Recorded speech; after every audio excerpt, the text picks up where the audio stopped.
If you want to move up in your career, you want to brand yourself, this is a model that I use with a lot of my clients so that we can identify what is their niche, their brand, is to take a little inventory on what your skills are, number one. What are your talents? What are you best at?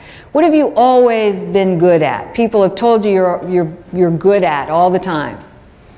Who are the people you want to serve? And what are the problems you can solve? Now, in an organization, what I suggest is if you want to move up in an organization or propose a new idea or a new position, I suggest you target problems that are urgent, pervasive, and costly, because that's what's on the mind of the leaders. I suggest that you interview the leaders and say, what keeps you up at night? What's the most urgent, pervasive, or costly thing you have going on in your organization? And interview a lot of people. You'll find common threads. Then run it through the filter of what are my talents and who are the people I want to serve, and see where the intersection is. That's your gem, or what we might call your niche. Okay, so that's kind of an easy way of thinking about your niche. Most of us don't use all of our resources. You know, you have a lot at your disposal. You have a mind, you have a body, you have a spirit. Most of us live in our heads, I have found. As a matter of fact, we do that so much. I kind of joke about that. It's sort of like we just live in our minds all the time. Well, a lot of people, we just sort of forget we even have a body. It's just sort of to transport our head around. You know, it's like I'm going to take my head to this meeting over here, and then, oh, I got to go over here. You know, it's just kind of a means to get this head other places. And we forget. But your mind is only designed for problem solving and creating. Your body is designed for movement, but it also gives you extraordinary information from your senses. And your spirit is what connects you to your joy and your energy. It's where your energy source is. Okay? So I encourage you to use all your resources. You get a lot of information from your body and definitely your spirit. Those things, as you think about that gem we were talking about, think about what brings you joy. What has always brought you joy? That'll give you some real cues to where you'll get your biggest energy from. Human energy can be felt. And here's a little tip. I can feel how you are regarding me. Think used car salesman for just a second here. Okay. Have you ever felt like somebody treated you like an object? You're just kind of there for their purposes? Now, what did that invite from you? Your best? Yeah, probably not. Have you ever felt like somebody is using you? And what did that invite from you? Not so good, right? Okay. Well, people can feel how you're regarding them as well. If I think my boss is a problem, if you're my boss and I think you're a problem, chances are, energy likes attract likes. If I think you're a problem, guess what? You're probably going to think I'm a problem, right? Okay, it'll be a match, I promise you that. If I hate my job and I go in and work for you, and what's the likelihood I get a good performance review? Pretty slim, very slim. Okay. So, using all your resources means that if I want to create something new in my life, I've got to line up my energy on what I want very clearly, and then let others know what I stand for with my human energy. When I'm clear about that, it attracts circumstances, events, people into my life. Clarity is magnetic. Okay? Have you ever been around somebody that knew exactly where they were going? It's kind of rare, but it's magnetic. So when you think of successful people, that's why they're so, they're so charismatic. It's like, man, that's so cool. They know exactly what they want, because it's rare. So I encourage all of you to really think about what it is that you want and get very, very clear about that. Don't worry, by the way, if there's no job you know of that exists like that. I've had many people invent their own jobs. So if you think you can't do that, think again. And that was in healthcare, which is a very, very traditional environment where we think, oh man, you gotta have... No, not so. You can create your own job. It's just most of us don't ask. But you have to, obviously, you have to make a case for it. So you're gonna have to solve a problem and be very clear about what you have to offer. That takes a little bit of research on your end. But you can absolutely do it as long as your energy is absolutely lined up. And I mean your physical energy, your mind is totally clear about what you want, and you're excited about it. Excitement is very magnetic, because very few people are excited about their jobs. Just understand you're made of energy, that your thoughts affect your energy. So when you're thinking thoughts that just bring you great joy, your energy is vibrating at a higher rate. You will attract to you based on your vibrational energy. You know, we're a bit like electrical signals as humans. We emit sort of a signal out to us. That's why we tend to attract people who are kind of on the same wavelength we are. Maybe you'd almost think of it like dialing into a certain radio station. It's like if I'm dialed into a certain station, then I'll hear what's on that station. Have you ever been around people who are real miserable and attract other miserable people around them? You know, it's like that. Okay. Well, when you're really happy, you'll tend to attract other happy people. It's the same principle. Okay. So attraction, likes attract likes. So just understand your life will be an exact mirror of what you're projecting out. So if there's something you don't like, you're 50% of that equation. Okay, so just own it and just recognize, oh, okay, I'm doing a little miscreating in that area. It usually just means we need to identify what we really want in that area. You know, we just haven't, you know, we've just kind of taken what we've gotten in that area by default. Probably haven't identified really what we wanted. You know, a lot of humans kind of live their lives like pinballs. You know, we kind of go over here and boom, we bang into that and kind of react to that, and then it shoots us over here and we're like, boom, we bang into that.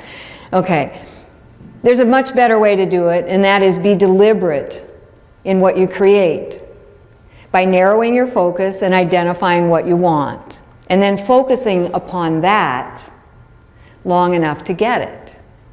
By the way, if anybody is trying to change a habit, that's important to understand. Your mind is very linear. While it feels sometimes like we're thinking 12 thoughts at once, the truth is your mind can only think one thought at a time. It's actually very good news. It means that if I think this thought over here, functionally in that moment I cannot also think this thought over here, which is good news. It means that I just keep focusing on this thing I want, and this just becomes irrelevant. Do I have to push away these old thoughts? No. They become a non-player as long as I just keep focusing on this. So that changes the whole dynamic of trying to push away habits. That doesn't work. Just focus on what you want, and that becomes irrelevant. Okay. And the more you focus on this thing you want, you begin to attract other things that are on that same wavelength. Okay? Polarity, there's good and bad in all things. Just believe it. You don't have to push away the bad. Just recognize that it's there. Just keep focusing on the thing you want. But don't be so surprised if there's a negative side. It's like there's the good and the bad, the having something, the not having it. It just is what it is. Two things can create a unique third. That's a phenomenon. It's just a law. All things go through cycles. We get to keep some stuff for a while, and then we don't. It's the nature of nature. Okay. Every action has a reaction, and all things are relative. The way you become the most magnetic is to line up your thoughts with emotion. That's why it's critical to understand what it is that you want and get excited about it.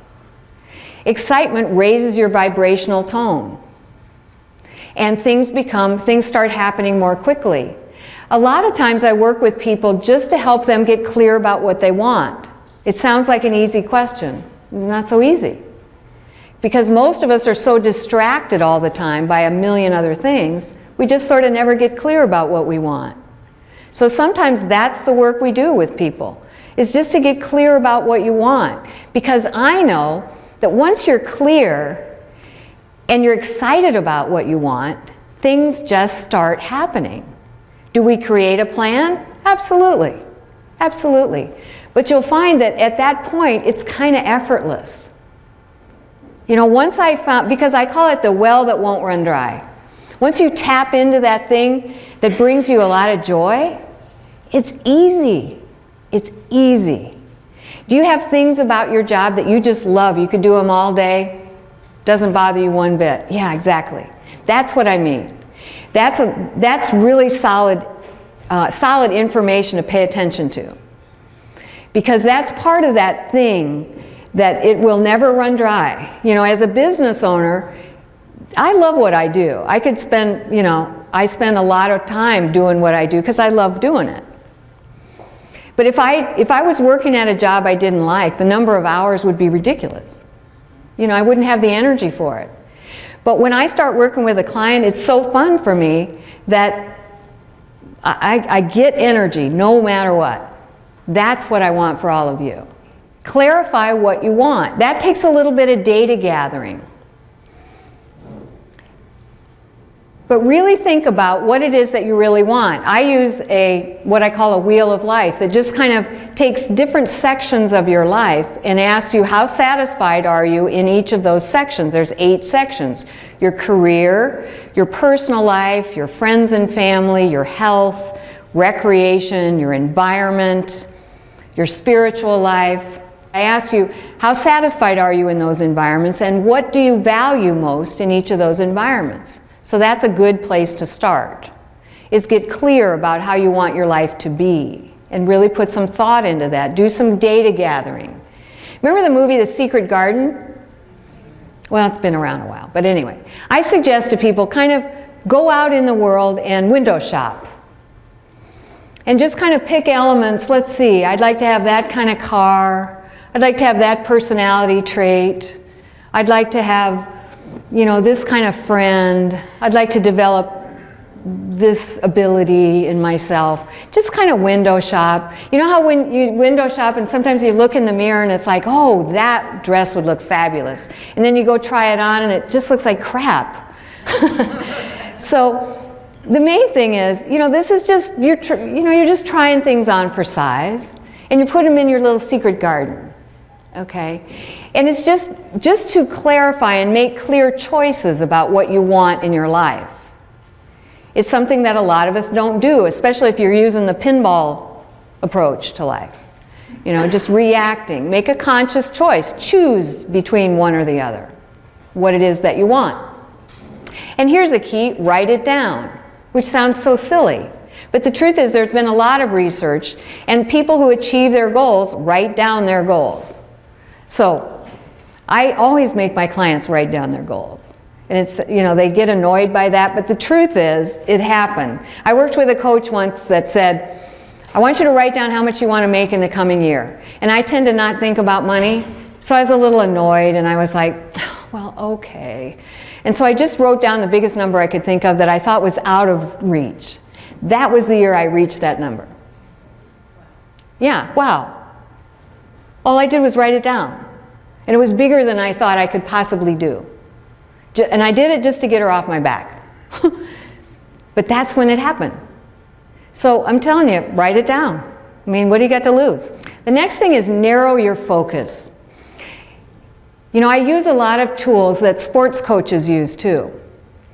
Did you know that there was a study done of top athletes? They actually hooked them up to an encephalograph machines, and they measured their brain waves to see, you know, how do these really top performing athletes, is there something different about their brains? Well, here's what they found. Top athletes think about half the number of thoughts you and I do. About half. Most of us think around 3,000 thoughts a day. Top athletes think around 1,500, 1,800, something like that. So why is that? Well, they've trained their brains to focus so narrowly that they just remove all the extraneous thoughts. That's the discipline that they have practiced for many years. Most of us are just thinking just all kinds of stuff all day long. About 3,000 thoughts a day. You only need about half of those. Okay, so what they have done is they have disciplined themselves to focus on specific things in order to reach goals. If I was a coach for a top athlete, here's how I would coach you. I would say, okay, what is it that you want? Oh, you want to win the gold medal? Okay. So the first thing I would have you do is say, okay, I want you to stand over there and I want you to imagine you just won the gold medal. Okay, you're on the podium, yay, you just won the gold medal. They're putting it around your neck, big gold medal. Yay.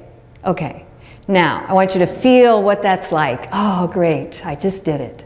Now, from that perspective, I want you to look backwards and tell me how you got there.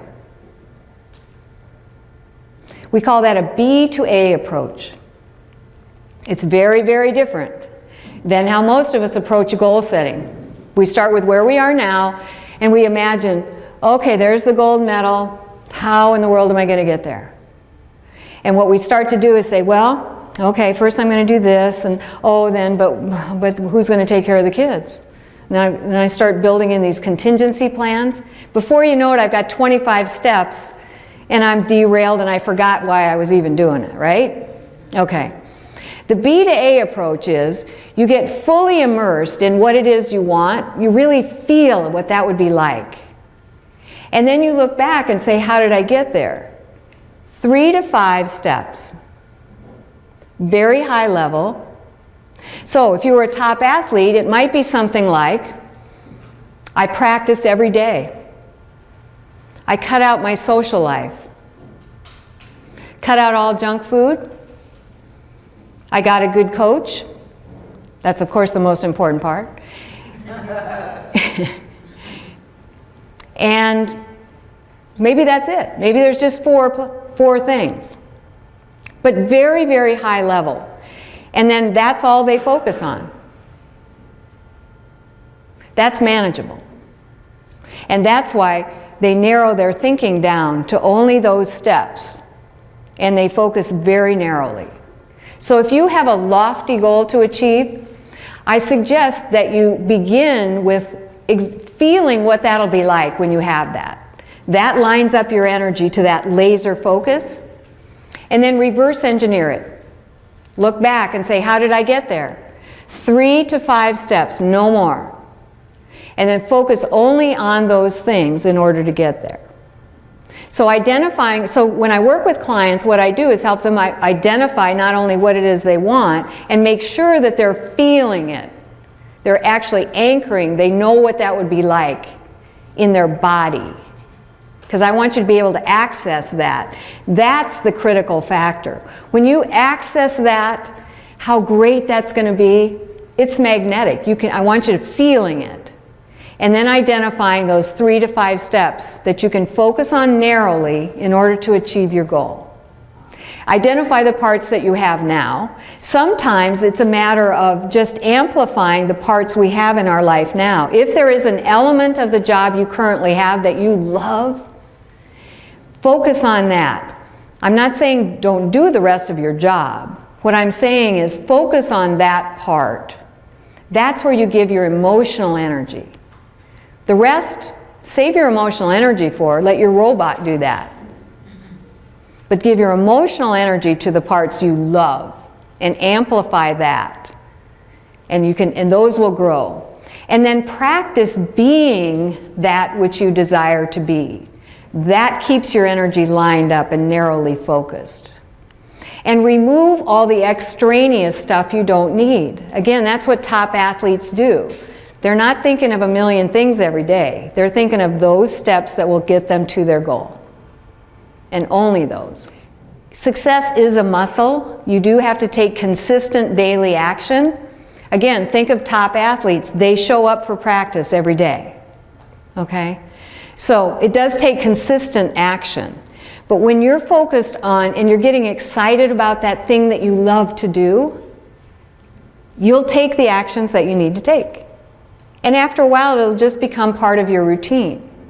Believe you can make it. That's what faith is. You know, we're in this culture that's kind of I've got to see it to believe it. Well, the truth is, all successful people, if you talk to successful people, they had to believe it before they saw it. Okay? Because success is a creation. Anything you've created in your life, you created here first. So exercise, that's one of the beautiful things about having the kind of brain we have. You have an imagination. It's very, very powerful. Use it. Line it up around something that is meaningful to you and get excited about it. And imagine it in great detail. It's something we don't do a lot as adults, but we need that a lot. That is the thing that will create that next thing for you. So imagine it, write about it, immerse yourself in how great that will be, and don't cancel it. What a lot of us do is we say, well, I can't have that. Successful people don't do that. They leave off that part. They just focus on what they want, and they just allow themselves to want it. They practice daily actions that take them toward it. And here's the really great thing, is that you'll surpass it. You know that number I said I picked long ago that I was just blown away that was the year I actually achieved that? I overachieved that. I went past it. Because the truth is, once you learn how to do this, you're not going to stop. Why would you do that? So you'll surpass your goal. Belief always follows action. You know, build the plane as you're flying it. That's a classic thing that most entrepreneurs do. The first thing that I did after I left my job long ago was I proposed to the largest organization I could find, how about if we train your supervisors in some coaching skills? And not only that, and because I think this is going to be so great for your organization, I want you to have the most up-to-date coaching skills too. So wrapped into my proposal was my coaching program so I could learn how to be a coach. So I was literally learning it and teaching it, and learning it and teaching it. So I was building it as I was flying the plane. That's a very common trait with a lot of entrepreneurs, is we sell things before they're invented. But that's the nature of we make sure it happens. The belief will happen as you are in action. So yes, use your mind to create what you want, but take the action. Put yourself out there. Is it scary? Yeah, a little bit. But guess what? The net appears. I mean, it really is true. Because if it's something you feel strongly about, you'll make sure it happens. So step out in faith to do that. Look for evidence that things are already happening. Again, sometimes we get so focused on looking at what we don't want, we forget to realize that, oh my gosh, I have a lot that's already in place. Sometimes it's just a little tweak here and there. If you're already in an organization that you enjoy working in, great. That's a big piece. So look for other opportunities, but acknowledge and appreciate what's already in place. If a lot of your life is already exactly like you want it, that's awesome. Then just tweak the parts you want to have change. But be very clear about what you want them to be like. Expect things to get better. You know, that's a big part. Some of us just get in the habit of expecting things not to go well. There's a real danger in that. Because you will keep creating that, by the way. So begin playing around with this and expect things to go well. I started practicing that long ago, and so now I'm not even surprised if I like pull in someplace and I get like the best parking place. It's like, well, that's a match. Thank you. Thank you. Okay. That's so nice. Yes, thank you. Okay. So allow attraction to work. That's what I mean about if your signal is really high and you're vibrating at a really high place, things will start to happen and line up for you. You'll get that big break. You'll get that parking place. It really does start happening. So acknowledge it, be grateful for it, and just recognize it's part of the process. So allow it to happen and don't negate it by saying, oh yeah, well, this time I did. No. It's an equation. You get what you put out there. Your signal attracts what you pull into your life. So if you're pulling things into your life that you don't like, look in the mirror. Think about what you're putting out there. Change that vibrational energy, and you can pull different things into your life. But just recognize that you won't pull things in with a confused signal. So clarify your signal. Just get clear about what you want. And you can have it. You can absolutely have it. And as you practice this method, you'll find that you'll surpass it all the time. Because it's fun. You won't want to give it up. As humans, we have extraordinary power. But we just don't use it very often. Clarity is magnetic. It's the most powerful thing you have going for you. Getting clear about what you want is worth taking some time and identifying exactly what you want. And that takes some reflection, but it's absolutely worth it because you can absolutely attract to you what you want as long as you are taking consistent action in that direction. So think about, if you do nothing, what will happen? You'll get more of what you've got now. So just think of the areas that you want to buff up a little bit and get clear about that and make a plan.